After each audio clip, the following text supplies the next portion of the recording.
C'est vraiment un privilège pour moi et c'est avec beaucoup d'humilité et beaucoup d'amour que je veux m'adresser à ceux qui aimeront bien m'écouter en ce jour. J'aimerais rappeler à chacun de vous que le Dieu que nous servons, que le Dieu qui créa le ciel et la terre est un Dieu de compassion. C'est un Dieu qui aime. Et ce n'est pas parce que les hommes et les femmes se comportent de manière ignoble que Dieu changera son attitude envers l'humanité. Quand on regarde bien les Saintes Écritures, nous voyons bien que nous aimons Dieu aujourd'hui parce qu'il nous a aimés le premier. C'est parce que l'amour de Dieu était inconditionnel que nous avons répondu à l'amour de Dieu et cela est important. Voilà pourquoi j'aimerais pouvoir partager avec vous un passage biblique qui est profond pour moi et qui me touche. Et il me touche tellement que je ce désir ardent de le partager avec vous. Cela se passe en fait cela se passe exactement avec le roi de Syrie, qui a un désir ardent de faire du peuple hébreu un peuple qui vit dans la captivité. Mais à chaque fois qu'il décide de faire des mauvaises choses contre ce peuple-là, Dieu parle à son prophète, Dieu parle à son serviteur Élisée. Et il dit à Élisée ce que le roi va faire. Et bien entendu, le roi ne comprend pas que à chaque fois qu'il essaye de pouvoir capturer ce peuple-là, il échoue et il est convaincu que dans son sein, il y a des traîtres. Et alors, il interroge ses généraux, il commence à soupçonner un peu les hommes et les femmes de son entourage. Quand un homme vient lui dire qu'en effet, à chaque fois qu'il planifie quelque chose, même quand c'est dans sa tête, même quand c'est dans son cœur, Dieu révèle les secrets de son cœur à son prophète, un homme que l'on appelle Élisée.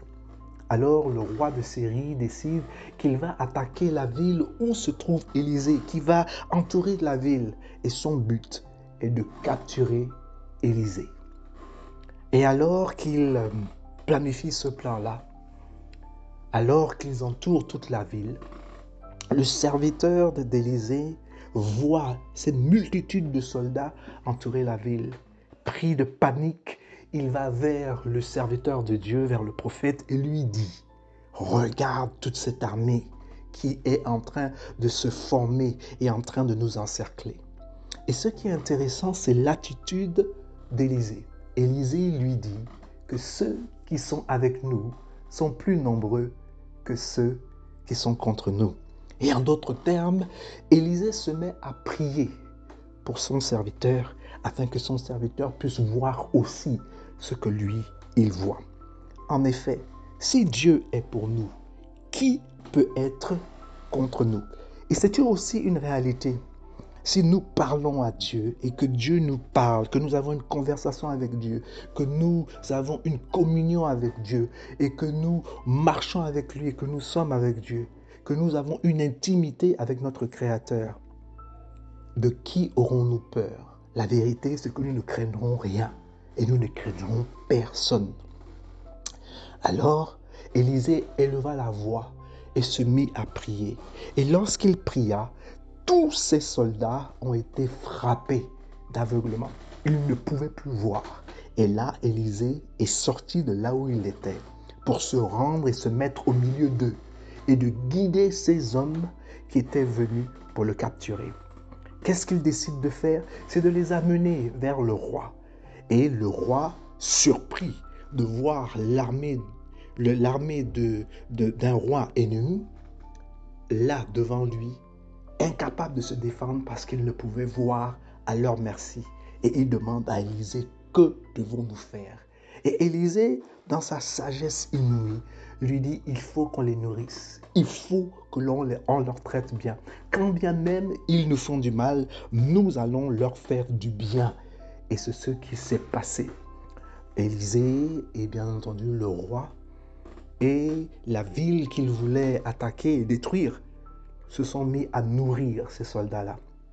Et après avoir prié pour eux et après qu'ils ont retrouvé la vue, Élisée les a renvoyés vers leur roi.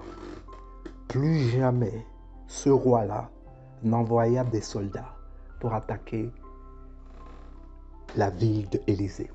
Ce qui est important ici de noter, c'est qu'il y a des hommes et des femmes qui nous font du mal. Mais nous devons savoir qu'il y a des moments, il y aura un moment, et ce moment arrive, et ce moment sera là face à nous, où ces hommes qui désirent nous faire du mal, ces hommes qui désirent volontairement nous nuire, seront dans une position d'incapacité. Ils seront à notre merci. Ma prière pour chacun de nous, c'est que nous soyons généreux envers ces hommes-là, que nous puissions leur faire du bien, parce que le but, c'est que la justice règne. Le but, c'est que la vérité soit établie. Le but, c'est que les hommes et les femmes puissent changer. Et alors que la justice puisse être exaltée, et alors que la justice puisse être dite, et que ces hommes puissent être libérés, nous leur donnons l'opportunité de pouvoir changer et de créer un avenir meilleur ensemble. Voilà pourquoi j'encourage les hommes et les femmes qui vont écouter ce podcast à réaliser qu'il est important pour chacun de nous de connaître la vérité, afin que cette vérité puisse nous libérer et nous rendre libres, mais aussi nous donner la capacité de pouvoir d'être miséricordieux et donner l'opportunité aux méchants de quitter ses voies et de changer ses voies. La Bible dit que celui qui refuse d'exposer le tort qu'il fait aux autres, qui refuse de confesser ses fautes à Dieu, ne prospérera point. Mais par contre, celui qui confesse ses fautes à Dieu prospérera. Donc ma prière aujourd'hui, c'est que ceux qui sont abusés par quelque système que ce soit, ma prière, c'est que nous nous ressaisissons. Parce que le temps viendra où ce système sera vulnérable. Et quand ce système et ses forces seront vulnérables, ma prière, c'est que nous n'allons pas être comme eux. Nous allons leur montrer la manière dont ils auraient dû se comporter vis-à-vis de nous. Et nous faisons cela pour sauver l'âme, leurs propres âmes, et sauver l'âme de leurs enfants, des générations à venir. Je vous dis tout simplement merci de m'avoir écouté. Et je vous dis qu'il est important d'aimer les autres comme Dieu aussi nous a aimés. De la même manière que nous pardonnons aux autres, c'est de cette même manière que Dieu aussi nous pardonnera. Que Dieu vous bénisse, que Dieu vous fasse du bien. Et encore une fois, je vous souhaite à tous des merveilleuses fêtes de Noël. Et n'oubliez pas, Jésus-Christ de Nazareth est la raison pour la saison. Et c'est le don ultime que Dieu a donné à toute l'humanité, sans exception. Que celui qui accepte le don que Dieu a donné et que Dieu a pourvu pour l'homme, sache qu'il ne mourra point, mais il vivra. Et sache qu'il va hériter de la vie éternelle. Amen.